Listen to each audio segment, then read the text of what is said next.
गडचिरोली शहरामध्ये मध्यरात्री हत्तींची एंट्री।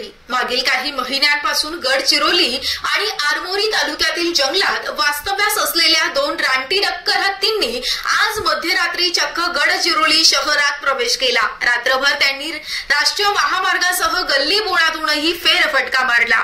मध्यरात्रीनंतर दोन टस्कर हत्तींनी वाकडी मुळझांच्या जंगलातून गडचिरोली शहरातील गोकुळनगर वार्डामध्ये प्रवेश केला। त्यांनी येथील एका दुकानाचंही नुकसान केलं। एवढ्यात वन विभागाच्या कर्मचाऱ्यांनी तेथे जाऊन हत्तीच्या हाकलण्याचा प्रयत्न केला।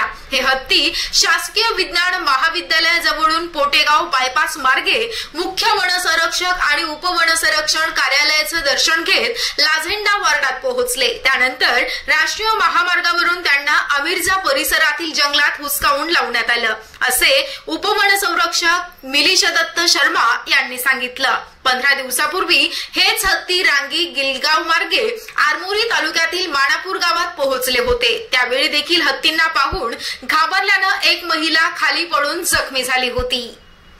Bureau news 7 Marathi, Gadchiroli.